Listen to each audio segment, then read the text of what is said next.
നമസ്കാരം. ചാനൽ 5+ലേക്ക് സ്വാഗതം. ആരോഗ്യവും ആത്മീയതയും സമാസമം ചേർത്ത് വിൽക്കുന്ന 9,335 കോടി രൂപ വിറ്റുവരവുള്ള ആൾദൈവം ബാബ രാംദേവിൻ്റെ മരുന്ന് വ്യവസായ സ്ഥാപനമായ പതഞ്ജലിക്ക് പാലക്കാട്ട് നിന്നൊരു പണി. മരുന്നുകൾ എന്ന പേരിൽ പതഞ്ജലി ഉണ്ടാക്കുന്ന ഉൽപ്പന്നങ്ങളെക്കുറിച്ച് തെറ്റിദ്ധരിപ്പിക്കുന്ന പരസ്യങ്ങൾ പത്രങ്ങൾക്ക് നൽകിയതിന് രാംദേവിനെയും പങ്കാളി ആചാര്യ ബാലകൃഷ്ണയെയും അറസ്റ്റ് ചെയ്യാൻ പാലക്കാട് ജില്ലാ കോടതി വാറന്റ് പുറപ്പെടുവിച്ചു.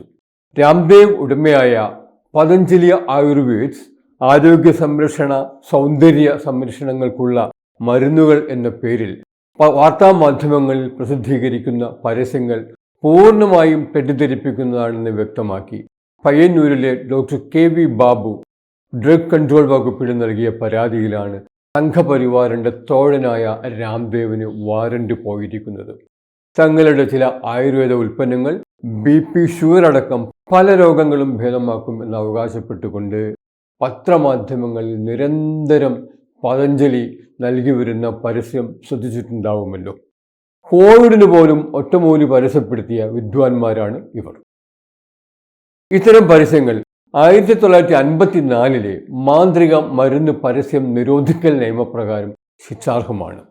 2022 മുതൽ ഡോക്ടർ ബാബു പതഞ്ജലിയുടെ പരസ്യങ്ങൾക്കെതിരെ നടത്തുന്ന നിയമയുദ്ധത്തിൻ്റെ ഫലമാണ് ഈ വാറന്റ്.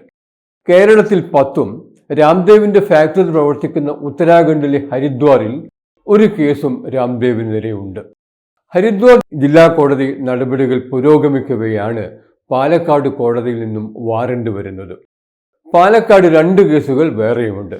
കൊച്ചിയിൽ 2, കോഴിക്കോട് 3, തിരുവനന്തപുരത്ത് 1 എന്നിങ്ങനെയാണ് കേരളത്തിലുള്ള മറ്റു കേസുകൾ.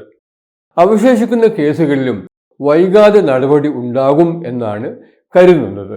കാരണം മാന്ത്രിക മരുന്ന് പരസ്യം തടയൽ നിയമം കർക്കശമാക്കണമെന്ന തങ്ങളുടെ ഉത്തരവ് നടപ്പാക്കാത്ത സംസ്ഥാനങ്ങൾക്കെതിരെ കോടതിയലക്ഷ്യ നടപടികൾ സ്വീകരിക്കുമെന്ന് കഴിഞ്ഞ ദിവസം സുപ്രീം കോടതി മുന്നറിയിപ്പ് നൽകിയിരുന്നു. 2024 ഏപ്രിലിലാണ് സുപ്രീം കോടതി തെറ്റിദ്ധരിപ്പിക്കുന്ന പരസ്യങ്ങൾക്കെതിരെ സംസ്ഥാന സർക്കാരുകൾ നടപടി കർക്കശമാക്കണമെന്ന് ആവശ്യപ്പെട്ട് ഉത്തരവ് പുറപ്പെടുവിച്ചത്.